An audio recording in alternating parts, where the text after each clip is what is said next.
It's a very, very good FA Cup final. And Hatchet! What a magnificent goal!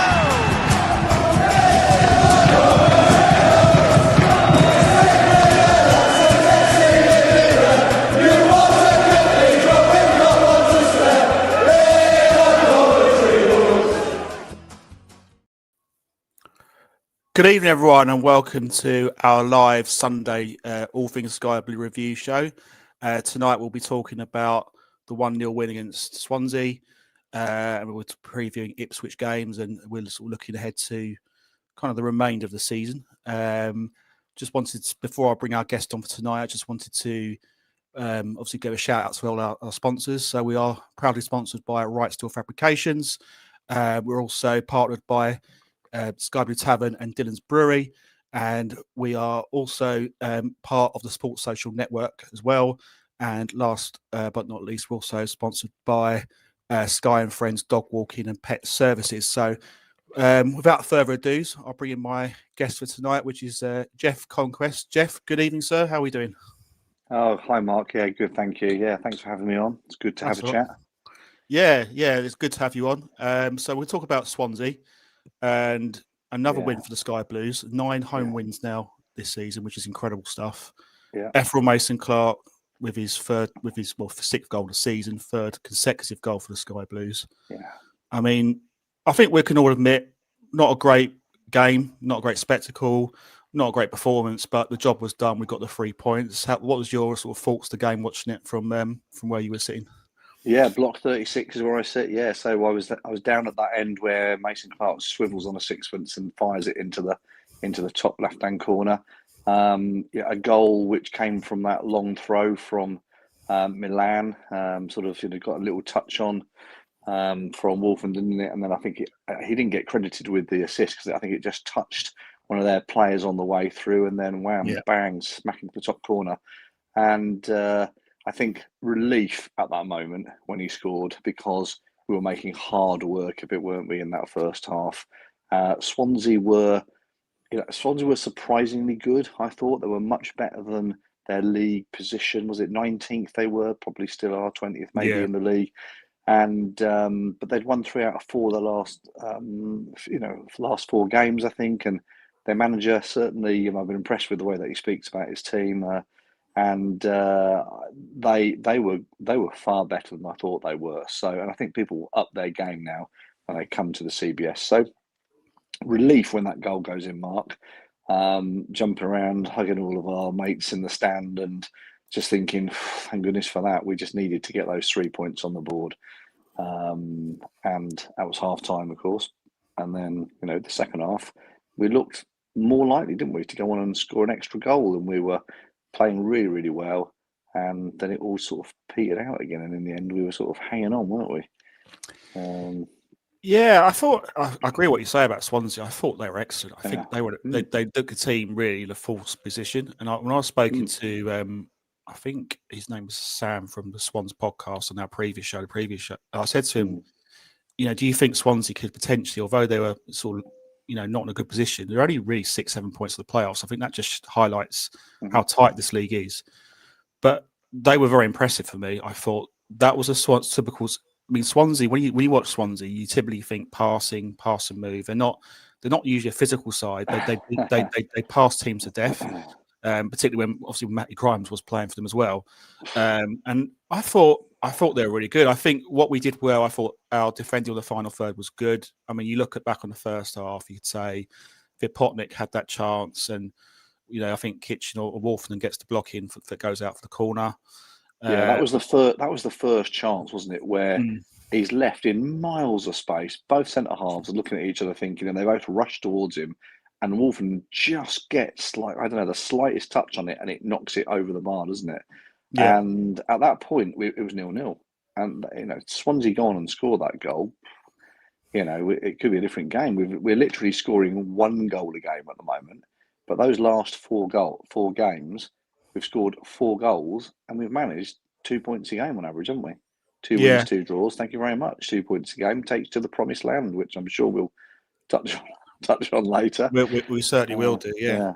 I think although it wasn't our best performance, I thought Ellis Sims was unlucky with that header in the first half. I thought, in fairness, we look back on it, it's a really good save from Vigouroux. I've watched that several times now, over and over again. And that is, am I right? It was Taps that lifts the ball up to the back post. Sims gets a lot of power through that, does the right thing, heads it into the ground. And that goalkeeper, because obviously I was at the game, so I don't get the goal line technology view. But when I've come home and watched that, on the clips, and people watching now will have done this as well. It clips, doesn't it, to the goal line technology, and it shows how the goalkeeper has got his hand to that, and then it brings the line up. Half the ball is over the line. That's how good that save was. Yeah. Like a tenth of a second slower to that ball, and it's a goal. Yeah. But what I think about that chance is, though, the ball then falls kindly. I think it was to EMC, wasn't it? And he drills a shot in. And that's going to corner, isn't it? Yeah. And who saves it? Who saves it on the line? Rodoni, yeah. Is that Rodoni? Yeah. Yeah, you think obviously it could be one of them games where we just, a bit like a Norwich game where we're sort of, attack, and just don't quite get the goal. Yeah. I mean, the difference between that Norwich game, sorry to interrupt you, Mark, the difference between that Norwich game and that Swansea game is against Norwich, we had so many shots on target. And what we haven't done over the last couple of games actually is worked goalkeepers as much as we were at the start of the season. I don't know whether it's because teams are setting up differently than they were, and they're reducing us. But we still had the majority of touches in the opponent's penalty area. We still had the majority of shots on target. Even though I noticed our XG was lower than Swansea's because they had some terrific chances, didn't they? You talked about their number 9 missing that, or Wolfenden getting a block on their number 9. Yeah. But is it Cullen who the ball falls to late on in the game? Yeah. Bloody hell. What a chance that was. It was, and this is the thing, is that you look back on a game like that and you think if Cullen sticks that away 1-1, obviously anything can happen after that. But suppose, I know we shouldn't be saying this, we should be celebrating the win, but I think where Lampard will be slightly disappointed is we can't afford to switch off. If that's say, it won't be George Hurst in this case on Monday, but let's say Chuba Akpom or Philogene, someone of that quality, they don't miss that. And I think that's where we have to be careful. Is that we don't give these sides an inch, don't give them a chance. We switched off. Unfortunately, Cullen just would put it over. And I think, fortunately, we were lucky on that game because I thought Swansea, for all their good possession and they played some really good football, they just didn't have an end product. And I think that's where that's what helped us win the game, I thought. They didn't. And, we can thank our lucky stars maybe, but over a whole season, we miss sitters as well. We have shots with. I mean, look at the shot that we were just describing there. The ball falls to EMC in the box. He hits it. It's a certain goal. It's blocked by one of our own players. I mean, that is rotten luck, isn't it? So, so we have our chances, which the opponents get divine intervention. So over the whole season, I'm sure it works out both ways. But I was thinking when you were saying that, when I was away at the Middlesbrough game, and we were in the end, I can't remember the scoreline now. Was it 4-2 we won away? Yeah, 4-2 Middlesbrough. But there was a point early on before we got those late goals where their player has an absolute sitter from like 3 yards out, and he puts it over the bar. And so it does Conway. work out. It does Conway, and it was a really, really terrible miss. I've got a Borough fan that I work with, and he was beside himself, and I was like, well, sometimes the footballing gods, they help us too. I mean, it brings me to a more of a broader point about the Championship as a whole. I think it's a very weak league this year. I mean, you look at last season, you look at the sides have gone up. Burnley, Leeds, Sunderland. Burnley, Leeds in particular were outstanding. They were very strong. Burnley had the meanest defence in the country.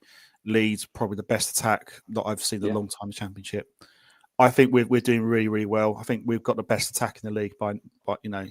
I think defensively we're getting better. We've got an outstanding goalkeeper in Rushworth. Rushworth's superb, absolutely superb. He's been absolutely brilliant. And I think it's the big moments in games. You know, if I look back on the season in the first half of the season now, we the big moments generally we are handling. I mean, the Southampton game is a perfect example of that. Yeah, that was a game. It felt like a win, as you know. It felt like a win. yeah, To be down to 10 men for what, pretty much 50 minutes if you yeah. include the added So time. yeah, Jada Silva goes off in what, the 49th minute, sent off in the 49th minute, rightly so. Bad tackle. Not malicious. That he's not a malicious player at all. That is just a badly timed. In fact, it comes from a rush with poor clearance, isn't it? There's poor Yes. clearance. It goes sort of along the ground. There's a touch from somebody. I can't remember whether it's one of ours or one of their players.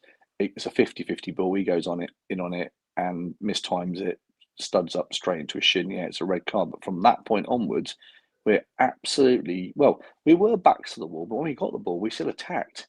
I thought it was quite gung ho at times. We were attacking, and there were chances that we had too. But yeah, that for me, that was standing there watching that game, nail biting game.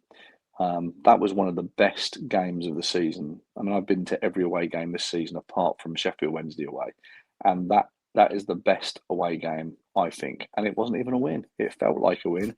Yeah. That 1-1 draw, you know. Yeah. Do you know, just going back to what you're saying about when we think about Swansea, do you remember, I think you and I, we shared a lift to that game when Swansea were 3-0 up. Do you remember that game? Swansea were 3-0 up at the I remember CBS. that game. Yeah, we were comfortably 3-0 up as well that game. Yeah, just absolutely bossed them, and they got 3 goals back. And that was a draw. That felt like a heavy defeat. Yeah. And our draw away at Southampton felt like a victory. So, yeah. Let's get a couple of comments here. Please, if everyone's any comments about what we're discussing, please feel free to comment. Obviously, no swearing would be appreciated as well. Lee makes a comment about, you know, obviously the Preston game when they were down to 10 men and we couldn't win. Yeah. I guess that result kind of atoned for that a little bit because you know how we didn't quite get over the line. It was frustrating, but it is. We just never win at Preston North End, do we? At Deepdale. I mean, I don't know how many times I was at that game. I don't know how many times I've been to Preston, probably 10 times. And I've got a mate who lives around the corner from me who's a Preston supporter, so we always go together. I have a miserable time every time I go, and I had a long drive back to Bedfordshire from Preston that night with a Preston fan in the car, and when that man gets sent off, I think we're going to win this game, and we just don't. But that was a valuable point in the end. That was a valuable point. Because I think was that the game straight after Ipswich away? Yes, correct. Yeah. Yeah. So we've gone draw, win since then, and that point is part of the 2 points average per game since the Ipswich defeat, which I'll say as well. And you know, Lampard has said this. That was not it was a 3-0 defeat, but it wasn't a 3-0 defeat performance. We were much better than a 3-0 defeat in that game. We will talk more about that in due course, but yes. Yeah. Let's stop on the Ipswich front. Yeah, no. But going back to Jada Silva, obviously let's look at yesterday's game. Lampard goes with Jake Bidwell as the starter. Yeah. What was your thoughts on that one? Could you have maybe considered Kessler Hayden or Brow, or do you think that was the right choice for you? For me, it was the right choice. For me, I would have picked Jake. I would have picked Jake Bidwell there. I mean, you know, this time last year, Jake Bidwell was our number one choice there, wasn't it? You know, and Jada Silva has upped his game hugely, so absolutely he's the right pick. But with a 3-game ban, he had a choice of playing Kane Kessler Hayden at the left back, when obviously he's a natural right-sided player. You've got Brow playing there. He's a much more attacking-minded player, I would say. I'm not convinced about his defending. He actually came on, didn't he, at Southampton away to make it a 5 at the back situation. So as soon as Jada Silva was sent off, on came Bidwell into a back 4. We then let in the goal. Yeah. And then Lampard brought on Brow, and we went to 5 at the back with the 3 centre halves, Bidwell playing at centre half, and Brow went as the left back. And he had some really good touches going forward, but in defensive positions, he didn't seem to know where to. I know it all worked out well, but he didn't seem to know where to go. I don't have currently the faith of Brow playing as a fullback in a back 4, you know, for 45 minutes or so. Bring him on as a left-sided forward, you know, bring him on as a left wing back in a back 5 maybe. yeah, Bidwell for me. But Bidwell has his limitations, isn't he? You know, but he is, and as we all know, he is the record appearance holder of any left back at Championship level. He is super experienced, and he knows what to do.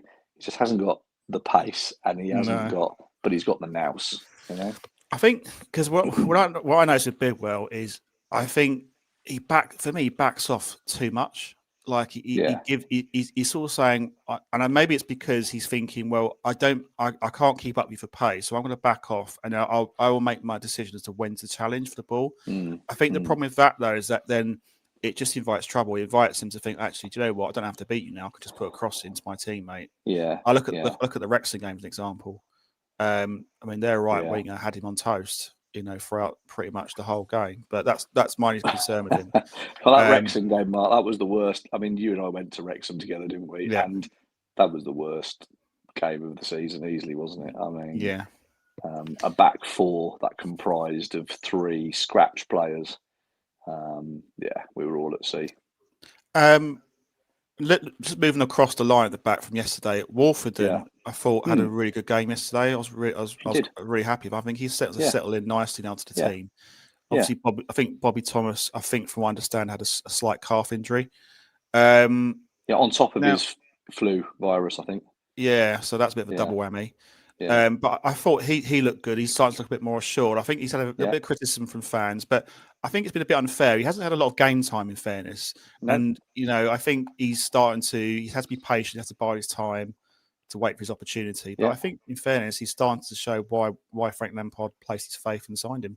Yeah. I mean, I think that he's because his first appearance was in that scratch back four away at Wrexham. I think he might have had a couple of sort of cameos before that. And then he was in the Southampton team that did brilliantly well. I keep thinking it was a victory, but it was a 1-1 win. And then this was his first home start.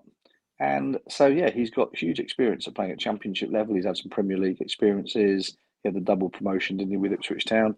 And absolutely, I'm glad that he's playing in the team now. I want Bobby to be back, obviously Bobby Thomas to be back.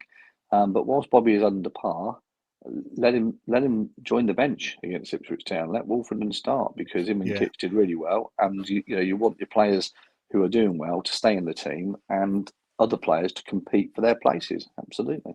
Yeah. And that's great. That's what you want. Any successful team has competition for places. Yeah. The only other player I wanted to bring to the table was Rodoni. I think it's fair to say that he hasn't been as effective this season. I think part of that may be to do with his shoulder injury. I thought he got better as the game went on yesterday, was my view. I thought he struggled a little bit. I didn't think he was at his best in the Southampton game either, but I thought there were signs there. I thought he is starting to improve. Do you think, if you're Frank Lampard now, would you persist with him for tomorrow's game? 100%. Yeah. Jack Rodoni is potentially our best player, and he can unlock teams. His skill. Yeah. I mean, I know that he himself says he's not thinking about his shoulder. It's not in his mind. He's bound to say that to camera. I think he said it to Lorna Bailey in an interview. Yeah, he's bound to say that to camera. But I believe him. I believe it's not in his mind. When he's on that pitch and he's running around, you'll probably know the same thing, from your cricketing days. You're carrying an injury, and when you're out there, the adrenaline carries through. You don't think about it. It's the same with me with playing squash. And so I believe him. I don't think he's on his mind at all. I just think it's about match fitness. It's about minutes on the pitch. It's he's had this injury. Of course, this time last year, maybe a little bit later in the season, because we just got halfway through the season. The second half of last season, when we really put a great run together, so much of that was down to Jack Rodoni appearing to be like a Frank Lampard in our team, arriving late in the box, getting headed goals. That will come. But what I will say is, though, the distance between Eccles and Rodoni in terms of quality has closed.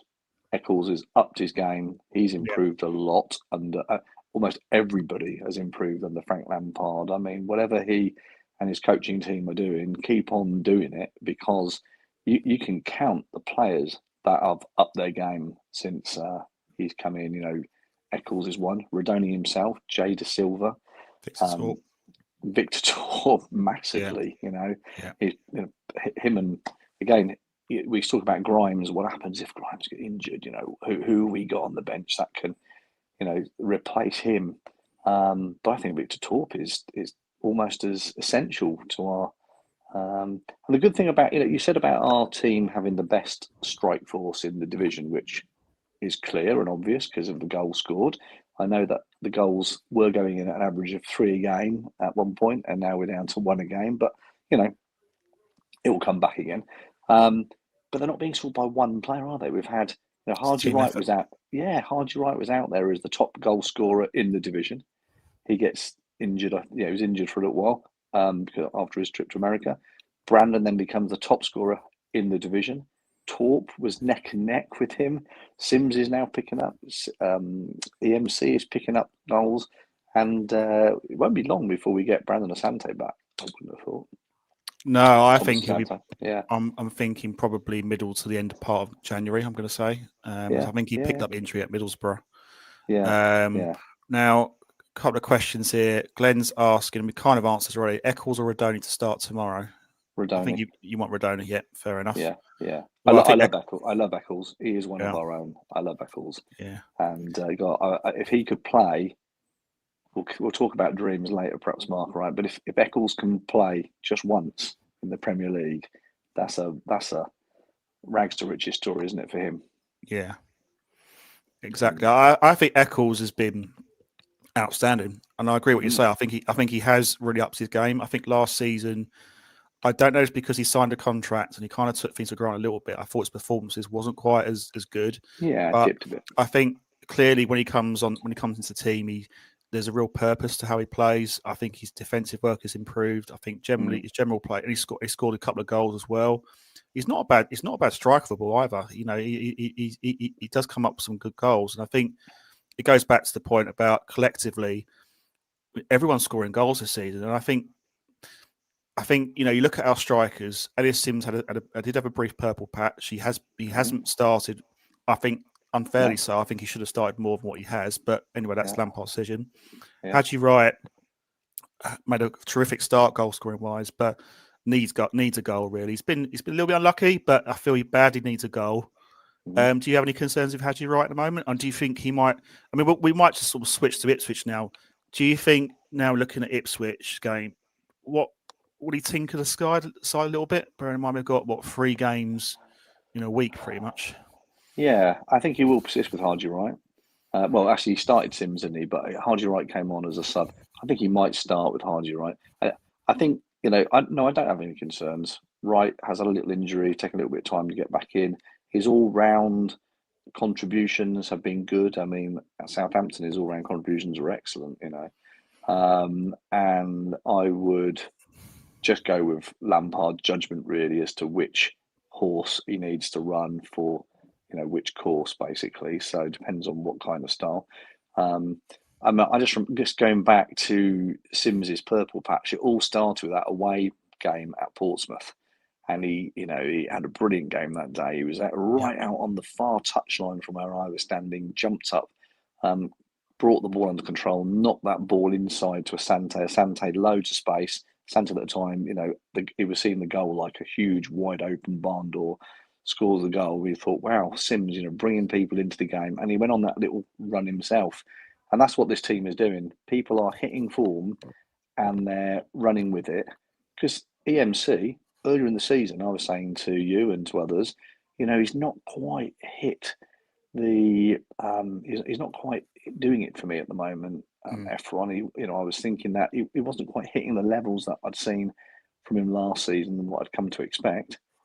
Since Stoke away, with that iconic sort of fist gesture when he's taken off and he's scored on goal, his goals, his goals have been dramatic in the amount of points that they've won for the club. Because those single goals, that single goal away at Stoke, that single goal against Swansea, the single goals, I think he scored the one goal in the away at Southampton, that beautiful looped header. Yeah, so I think I'm not too worried about which players come into the side because Lampard seems to be making the right decisions and engendering that team ethos within the changing room. You think about Wolfen, you've heard him in conversation. He feels part of the team, even though he's had so few minutes. Brow feels part of the team, even though he's had so few minutes, because he is bringing them in, and yeah, it seems to be working really well. I think EMC for me is our best finisher at the club. I don't know what your thoughts are, but he seems like whenever he gets a chance, he looks like he's going to score every chance. I mean, I don't remember I mean, you might correct me if I'm wrong, but I don't remember like many. I don't feel like he has like many times where he misses a lot of chances before he scores. If that makes sense. I think his ratio of converting chance to goals, it must be pretty high. I mean, he's got 6 goals already this season, but yeah. To me, he looks our best finisher. The way he takes his goals, the Southampton goal, it's right in the corner, that header. The Stoke goal, the scissor kick. Yesterday was a swivel shot into the roof of the net. He just has an eye for a goal, and I think that's the great thing about this season is we've scored over 50 goals, and no one's really running away with it. It's just a team effort, and I think that's what it kind of symbolises where we are as a club. Yeah. I think that Sante will come back in and he'll probably finish as our top goal scorer at the end of the year. That would be my guess. I do think that Wright will go on the purple patch and be right up there as well. And I wouldn't disagree with you about EMC being a brilliant finisher. He's certainly a better finisher than Josh Eccles. Yeah. And was it in the Swansea game where Tats goes between 2 players and pulls it back for Eccles to have a shot, and he's screwed it right over the top of the bar? I think that was the Swansea game, wasn't it? I think so, yeah. Yeah, but no, we're really fortunate. I mean, you said about us having the best attack. Our defence, we've let in 24 goals this season from memory, and there's only, I think that's the same number of goals, if I remember correctly, as Ipswich Town, and the same number of goals as Preston, whose defence is quite tight. And the only team, correct me if I'm wrong, people who are watching, the only team that have let in fewer goals is Stoke on 23, but the amount of goals they've scored is dire. I mean, their goal difference is single digits. Yeah. So yeah, they're keeping it out because they're playing all 11 men behind the ball most of the time, and we're definitely not doing that. No, exactly. Yeah. Right, it's going to come to the audience, get some questions. Question from Ben Watkin. Who has been your, I guess, player of the half season so far? I said the half, I was going to say half player. You can't have a half player, surely. Who's been your player of the half season so far, I'm going to say, not the season? For me, it's Grimes. I know he's not the one who's scoring the goals. He is an unsung hero. Yeah, if you look at the way every time a player gets the ball in a defensive position, whether it be one of the defenders or Torp or Eccles, he's always available. He makes himself available for every player all the time. They've always got an out ball. When they give it to him, it doesn't matter how much space he's got. He manages to first touch, sublime. He then manages to get the ball out and reduce the pressure. And I think players in the past who've played in that position, Ben Sheaf, 4 or 5 times in a season would give the ball away. He got better and better, and I'm a big fan of Ben Sheaf, but he would give the ball away 4 or 5 times in a season in a dangerous position, and it would cost us a couple of goals and maybe even 3 points occasionally. Going right back in time, John Fleck, again, he used to give the ball away all the time in that position. And they have 2 great players. Grimes, player of the season for me. Yeah. I think I second that as well, because it's not just on the field, I think off the field as well. I think there was a story about on the training field when Sheep was captain, they'd have a designated spot as the captain at Brighton. And when it went to Grimes, he said, actually, anyone can park there. It's not just about, I shouldn't have this privilege of parking in a certain place, before I go to training. And I think that sort of sends a message of we're all in this together. No one's more important than the other person. And I think he definitely is a leader for me. He comes across as a leader. There's more to that story though, Mark. Go on him. Because he said, I don't want to have the space. I don't feel like I want to be more important than anybody else. I don't want to have the parking space. And Lampard said to him, "You're the captain. You're having that space." Yeah. Lampard praised his humility in offering to not have the space, but at the same time said, "I want everyone to see you as the leader. You're having the space." So he does have the space, but he declined it, but was told, "You're having it." Yeah. And that's brilliant from Lampard. Yeah. I think he's sort of saying you've earned that space because through your performances. But no, I think on the field he just sings so much calmness, possession, and also his set plays are fantastic from corners and that. Because I thought Rodoni did a really good job of set pieces last season, but Grimesy, to be fair, has been brilliant on that side as well. And he's he's the glue. And I mean, I've said this a couple of times publicly. I feel Grimes is probably, in the 25 years we've been outside the top flight, is probably been our most important signing in those years, because he's just class. He's got class, got quality. You only have to see when Swansea sold him to us around this time last season, they weren't happy about it, and that's always a good sign. When a club are unhappy, to see they call him Judas and they're unhappy and they give him a lot of verbal, and he got a bit of stick obviously on Saturday from their fans. That's a thing you have to be. It's kind of in a way showing respect to him in a way, because they know he's a good player. And they show that it shows that it cares. It's a bit like when we lost Dion. I can't recredit Dion Dublin because he went to a direct local rival. But when a player when they've lost a good player and we've been the recipients of that, it does feel good. And I think we just got to keep him fit now. That's the challenge for the remainder half of the season. We can keep him fit. Yeah. I'm hoping. Here's a question for you, Mark. If Grimes is out through injury or the dreaded influenza virus, or who plays in that holding position? Well, right now it's a very good question. I don't think we've got. It's not a straightforward answer. You could say maybe Eccles, maybe, or Jamie Allen possibly is another one. But if I'm looking at January transfer window, and I'm looking at my options, I'm thinking Dan Neil at Sunderland. He's on the bench. He's not getting game time for them. Okay, you could say if we've got aspirations of becoming a Premier League club, why would you want to sign a player that Sunderland feel is not good enough to get in their start 11? But I think what you've got to look at is we have to be realistic about who we can get, and we've got to get the next best player that potentially is available to us. So I think if I'm Doug King, I'll still be looking at option in January. I think Lampard needs support because, yes, we're doing really well. We've got over 50 points. You could say we need 13, maybe less than 13 wins from the remaining 23 games to clinch promotion. You probably possibly even 10 wins and a few draws will be enough. Yeah. That'll take you around 84, 85 points. I think 85 points for automatic promotion. Yeah, because I think because last season I think Sheffield United missed out and they got 93 points. They did. But then that was a kind of a freak season where the three clubs went up were clearly the best three sides.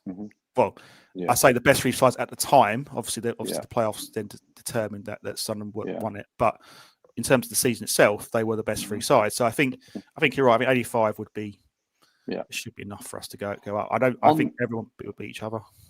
On the January transfer window story, then, okay. So my personal feeling is we will definitely sign some players. There needs to be a balance between bringing in players which are going to complement the squad that we've got, join the team, buy into the team ethic and ethos, and not upset the happy ship. And there's a balance between that and having players that can cover our areas where we don't have strength in depth. We've got a very small, first team squad, haven't we? We're frequently having 2, 3 youngsters. Often you've got Shepherd on the bench, you've got Andrews on the bench, you've got Perry on the bench occasionally. So there needs to be some strengthening. I can't remember where I heard this, but I do agree with it, and that is that January transfer window for a team in our position is not a time to be buying Premier League ready players. So it's not a time to be buying players that you think are going to cut it in the Premier League. I mean, if they do in the end, fine.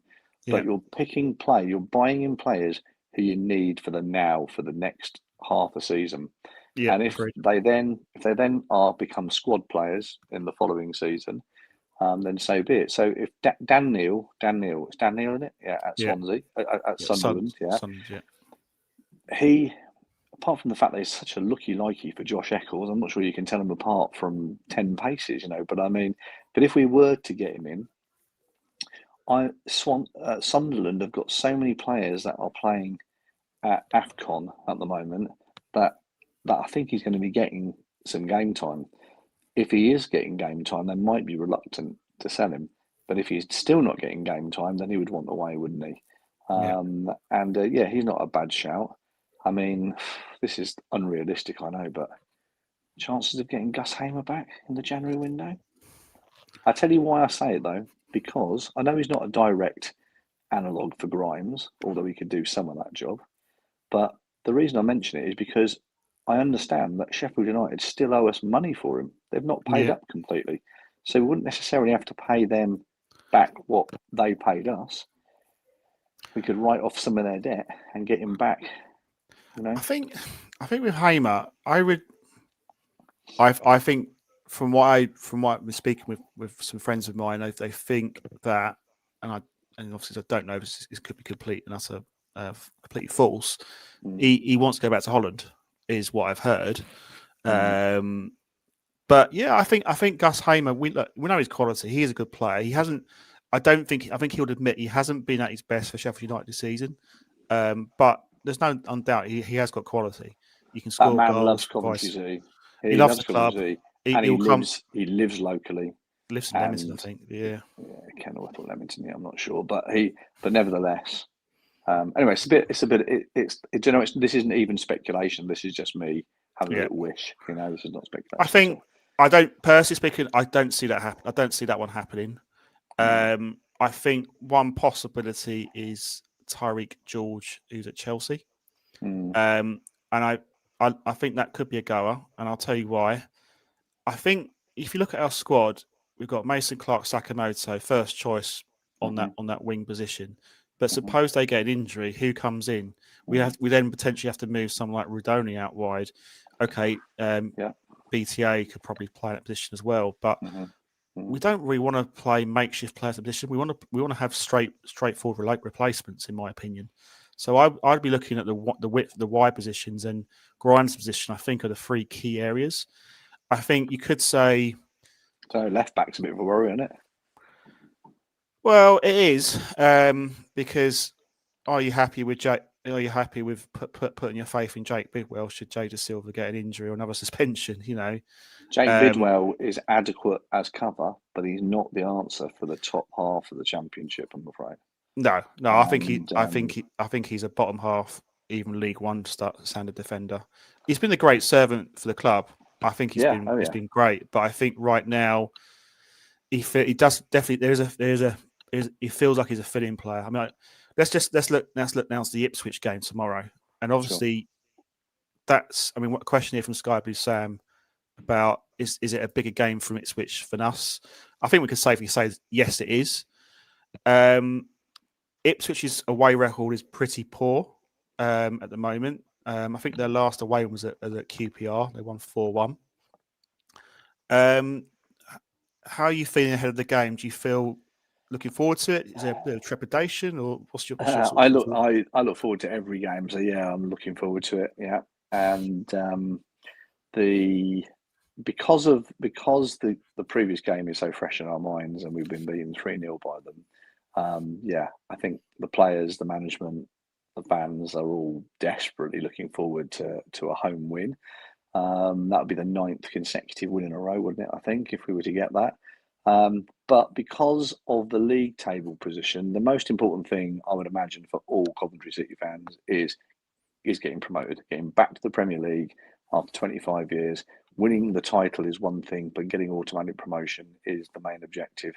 Sure. And the gap between us and Ipswich Town is 13 points. And if we get a draw, the gap between us and Ipswich Town will still be 13 points. And then we can go on and play some perhaps less challenging teams and, start putting another run together. So I would be perfectly happy with a draw tomorrow because it's Ipswich Town.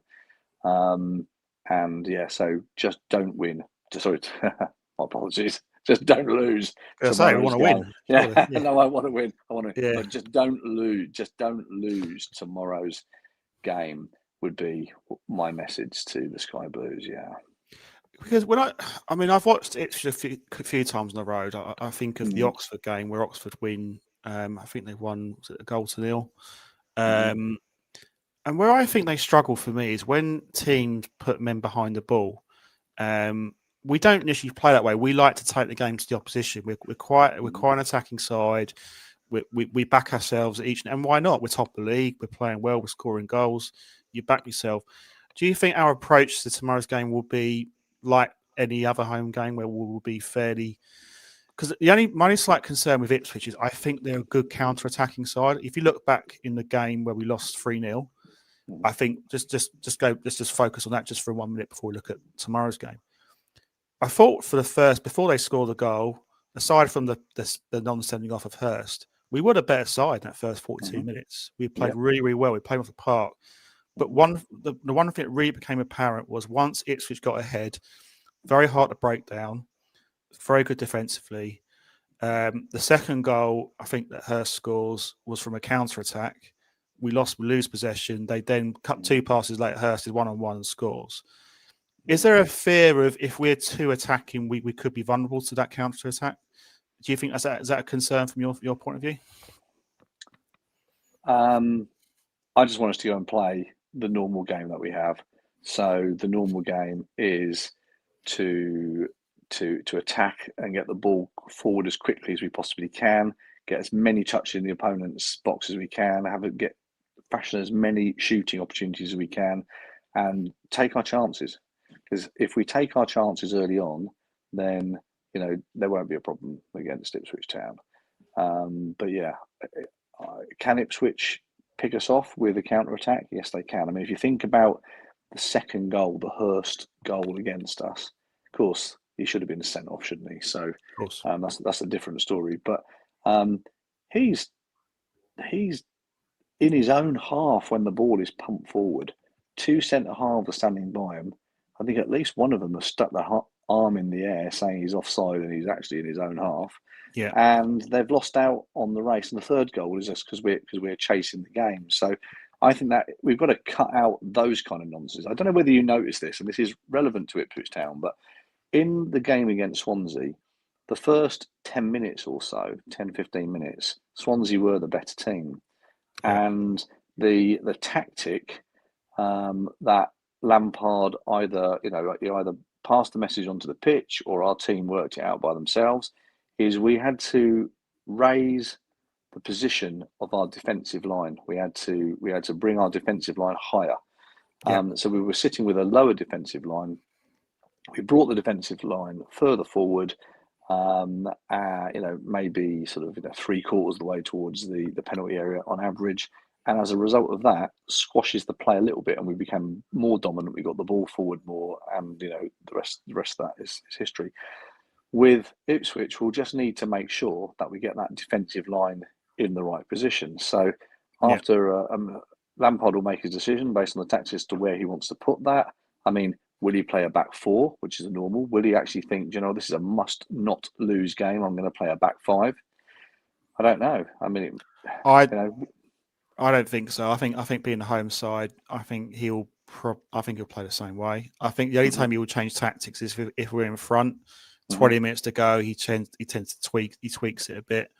He might go a bit defensive then, but I don't see any changes. I think in terms of personnel, I think possibly Haji Wright starts this game in place of Sims. I don't think Sims was unlucky to header, but I'm just thinking there's 3 games in 7 days. I think he's gonna tweak the sides. You've got Charlton and you've got Birmingham at the end of the week, so I wouldn't be surprised if he just makes a couple of adjustments. I guess, and obviously the other challenging aspect is the fact we've got players still recovering from the flu. I mean, Milan, for example, got subbed yesterday on Boxing Day because I think he was unwell. He was being sick on the pitch. Yeah. Again for the second time. Yeah. Yeah. So, but I think he'll be fine. I think Milan will start. I think his vomiting is, I think he started to cough a lot and then was vomiting. Same thing happened for him away at Southampton. But he'll start. It's whether Bobby Thomas can make it into the squad, and if he does make it into the squad, does he come straight back into the team or does he leave it with Kitch and Wolfenden? And Bidwell presumably did enough to start the game again. I guess the only thing I'd be critical of our defence on that game was that Cullen miss, because he was right between Kitchen and Wolf, and he's unmarked. He's unmarked, and really that should have been 1-1. But that's besides the point. I think that's the only time he really switched off. However, I would say defensively we were pretty strong for the remainder of that game. Yeah. I wouldn't be surprised if he keeps it the same. I don't think he'll. I mean, Bobby Thomas obviously is a massive player for us, but I didn't think we did too badly defensively yesterday. So I wouldn't be surprised if Wolfenden maybe keeps his place. Yeah. So you just see the only change really being is right for Sims. Yeah, I don't think there'll be many changes, but I think he may rotate it as the game goes on. Maybe he brings on the subs maybe earlier in the game rather than leave it to the 75th, 80th minute. He might bring Eccles on, for example, on the hour. Obviously, a lot of it's dependent on what the score of the game is and what because there might be some enforced changes being made. But I only see one change. I don't see a lot. I don't think. Yeah. I think Radoni starts. I can't see much else really. I mean, on the subject of Ipswich though, because we're thinking, as your viewer said, this is probably a bigger game for them than it is for us. We definitely mustn't lose this game because that allows them to close 3 points on us. So we want to maintain as big a gap as possible for the dreams that we all have about Premier League returns. But should we be paying as much respect towards Ipswich? I know that people say, great squad, parachute team, etc., etc. But if you look at the league table, I know they're third and we're first, but they're actually closer in points to Swansea in 19th place than they are to us in first in terms of sheer points. We're so far ahead of them that the gap between them and Swansea is actually less. Than it is to us. So perhaps we should just do our own thing and just try and put them to the sword like we have every other team. Yeah, and I think we should do. Absolutely. I think you always you don't go to any game of football thinking as a player, the players wouldn't go to the game thinking, we'll play for a draw. They'll be thinking we want to win this game.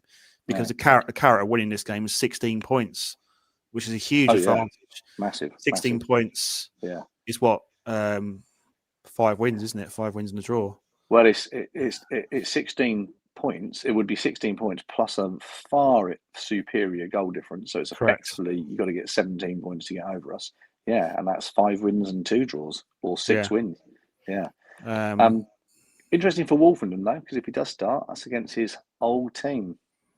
Yeah, and obviously he'll know a thing or two about Ipswich, and he did play quite a few games in their Premier League season. So. We're now speaking with Dino, the Ipswich fan, on the preview show, which you can watch on this YouTube channel. Please like and subscribe, All Things Sky Blue. He said that he was sad to see Wolfenden go. He thought Wolfenden was a really good player, and I think, as I say, he's starting to really grow into this team. So that's why I think he should be given an opportunity. Might seem harsh on Bobby Thomas, but he's kept a clean sheet for us yesterday. He's been out for 2 games. I think when you're out for 2 games, you've got to, unless you're absolutely walk into the first 11 Matt Grimes, then you need to take your squad position first, and let people who are doing well keep their position. Matt Grimes just walks into the 11. So does Rushworth. Everybody else has got players that can take their position at some point. I'd say I'd probably add Ephraim, Mason Clark, and Sakamoto to those lists as well. Yeah, I mean he hasn't always started either of them, has he? I mean I know but they're great players.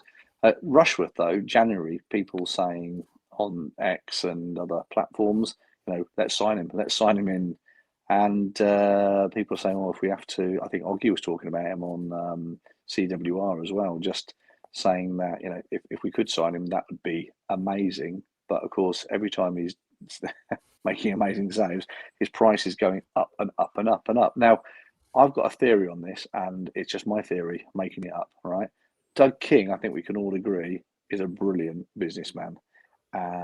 In that interview with Lorna Bailey, where she says something like, God, we didn't hear a sniff about you buying the ground before the QPR game. I mean, how do you keep it quiet? And he says, I'm a solo operator. I'll work on my own, And I would imagine that when they've signed Rushworth on a season-long loan, I bet you Doug has already agreed a fixed price for Rushworth if we're going to buy him.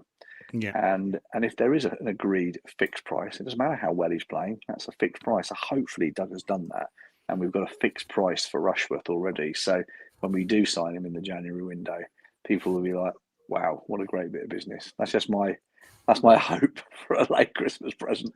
Yeah, well, I hope that turn around and say we're adding some interest onto that on top of the fee you've agreed on. But I know what you mean. I think for me, if you look at any successful team, you need a good spine. I think you've got Rushworth, you've got arguably Bobby Thomas primarily this season, Matty Grimes in that midfield. Okay, the strikers have been a bit hit and miss, but everyone's contributed. But they've been the main sort of spine of the success of the season so far. And I think that it's paramount that we keep these players fit and no suspensions between now and the end of the season. I think, I mean, my thought is if we beat Ipswich tomorrow, I'm really starting to believe we can do this, because for me, it is our toughest game at home. You could argue. Are you not believing already, Mark? Yeah, I'm quietly believing, but I would be really believing more if we can turn this lot over tomorrow. I think they're a really good team, but they're not having a good time away from home, which I think gives me cause of optimism. But I think if we can turn them over tomorrow, I think 54 points. I mean, 51's outstanding already. We're on course for over 100 points right now, but. If we can beat them, I think 16 points ahead of okay, maybe a Hull or Preston might win, which then might become 15 points. But that's a massive advantage. I mean, right now it's great. Yeah. I think, anything. I mean, if we get a win or a draw, and another game is ticked off with a massive lead being left, for Coventry, the longer this goes on for, the more likely people will start thinking, we're going up. And I can tell you that it's occurring to me in my actual dreams. I'm not just talking about, metaphorical dreams, but I am dreaming now about being in the Premier League, and it's starting to dawn on me that we're more likely to be now in the Premier League next season. And I'm just like the players, they're being humble about it. There's a humility around them. We just keep on working hard, do the right things, the results will come, etc. Again, to my friends who support other teams, I'm not going around saying we're up, we're going up, because I always feel there's always a sense that we can cov it up, if you know what I mean, right? It's complacency. That's the thing. It's the danger, But I am believing that this team is good enough. We are not, in my opinion, we are not as good as Leeds and Burnley were last season. We're possibly not as good, maybe on a par with, where Sheffield United were last season. But we are the best team in the league, because there isn't a Leeds or a Burnley in the division this year. The next best team after us, Ipswich probably, Southampton, other teams start to put a little run together. I mean, Preston have gone unbeaten, I think, for six games. They're not better than us. Bristol City have done well. They were the only other winners at the weekend. They've got up into the top six. They're not better than us. No. Derby County had a really long run, didn't they? And they keep getting beaten by random teams. They're not better than us. No. And Sheffield United way down there. I mean, they flatter to deceive, and then they go and get beaten recently again after their dreadful start. So I think we are going to go up. I think it's looking good. I mean, the fact that I think anyone could be anyone in this division pretty much, and the fact we've only lost 2 games is I think you look at Middlesbrough second, and Middlesbrough could be the one that again could go up. I wouldn't mind, personally speaking. I'd be quite nice if Middlesbrough go up with us if it happens, because bearing in mind that we've had battles in the playoffs of them, and we've always had close matches to them. So in a way, it'd be quite nice to see them go up, but we'll see what happens. Yeah, and apart from the last few minutes of that away trip to Middlesbrough this year, I mean, at the away game against Middlesbrough this season, there was some little bits of nastiness towards the end of the game, bottles being thrown between fans, etc. But apart from that, there's been quite a lot of solidarity between Coventry and Middlesbrough fans, I think, for the parallel kind of journeys that we've had whilst in the Championship. I mean, they haven't had a parallel journey to us going all the way down to League Two and all the way back up again. I mean, our sort of parallel to that would be maybe Luton Town, and I think we had a good solidarity with their fans at Wembley, didn't we, in that losing playoff final? But yeah, I'd like Borough to, if Coventry go up, I'd like it to be Borough that can with us. Yeah, I tend to agree with that. Right, got a couple more comments I want to read. Okay. Michael Brown, it's under more pressure to get results tomorrow as a parachute payment team, and having spent quite heavily in the summer window. They need to go up this season and lose players and reduce payments. I think that's a fair comment. My only slight moan about tomorrow is this kickoff time, 6 o'clock kickoff on a Monday, which is a working day. I won't be there tomorrow Saturday. I'm going to a wedding. Good luck to Billy and Kate, whose wedding it is. But from a fan's point of view, going to the game, 6 o'clock. I know it's Sky TV because they want to show 2 games on the same day, but that's absolutely bonkers, isn't it? That is absolutely disgusting. Do you know what? I mean, I know this is going to show me as being out of touch with the common man market, because I know it's a Monday game. You're a teacher, so it's fine. I work in a school, and for me it is a holiday day, and I don't know. I just imagined it must be a bank holiday in lieu of maybe something falling on a weekend. But if it is a normal working day, then 6 o'clock kickoff is bonkers, isn't it? I mean, for Ipswich Town fans to get there for a 6 o'clock kickoff, they've obviously got to travel during the day and take time off from work, and people who live close to, that I live in Bedfordshire. I don't live close to the ground.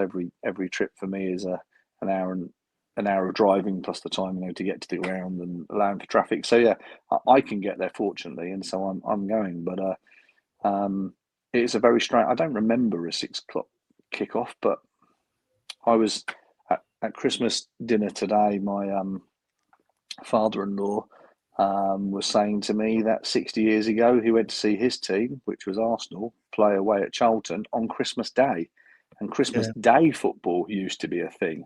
Yeah. And but bonkers, so maybe 6 o'clock on a Monday isn't as bad as having a football match that kicks off at 3 o'clock on Christmas Day. No. Well, I still think it's a crazy time. So I do feel for the fans. I think the only thing I forgot to bring up to the conversation was the ticket pricing. It was I mean, I've been reading a lot on social media with Swansea fans, whinging about the pricing, £45 for an adult, which I agree. I think is an extortionate amount of money.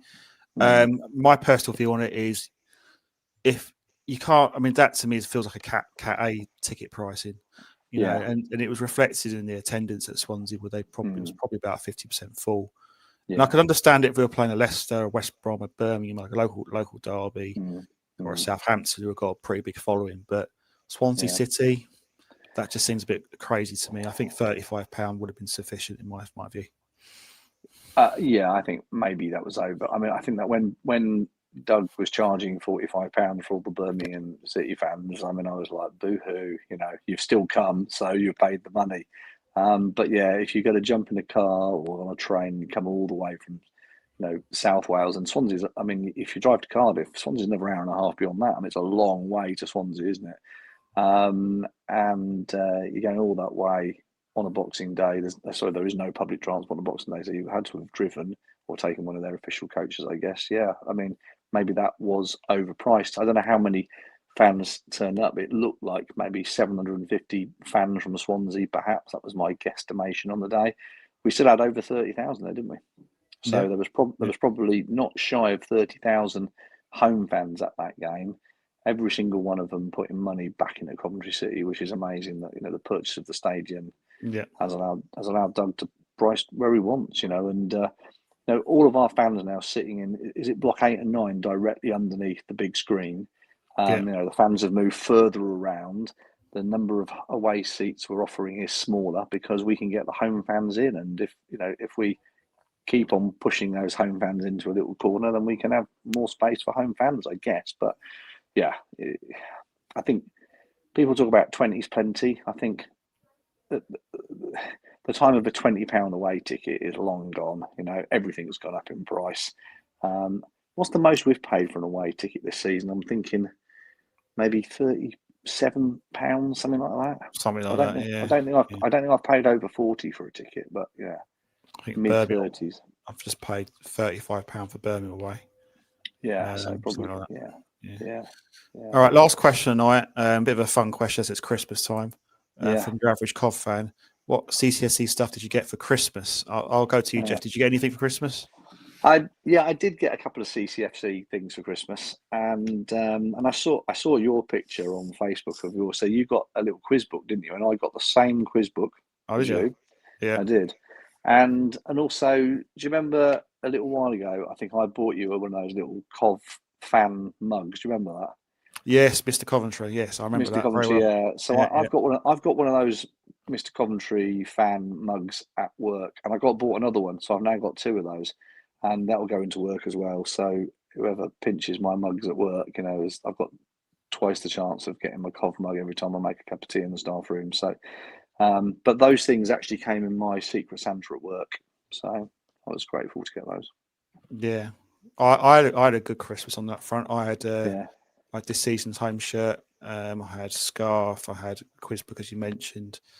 I got a book from, I think it's Steve Phelps, who's a book about every kind of day on certain different years. So if that makes sense. So it could be, I don't know, this player was born on Thursday, 1962. I don't know. Yeah, a very brief overview, synopsis of it. But anyway, it's an interesting book. I've just started reading it. It's quite good. But yeah, no, it's been really good, and I've also got the CCSE wall behind me, which I'm trying to sort of add more things to. So it's my sort of halo to the club. But I tried to give myself a Coventry Christmas present this year because I've got. Do you remember I think it was the 3rd shirt, which was the anti-racism, the special shirt from the League One season. The black and white, yeah. So I've got that shirt signed by every player in that League One season that we won, the COVID season, and I went out to go and get it framed for myself. I've had that shirt for a few years now. I went out to get it framed, and I've been meaning to do it for ages and ages. And I walked into the picture framer, and I said, "I want my Cov shirt framed, please." He said, "I'm really sorry, but today's our last day of trading, so we're closing down." And I was like, "Wow, it's taken ages to get it in there."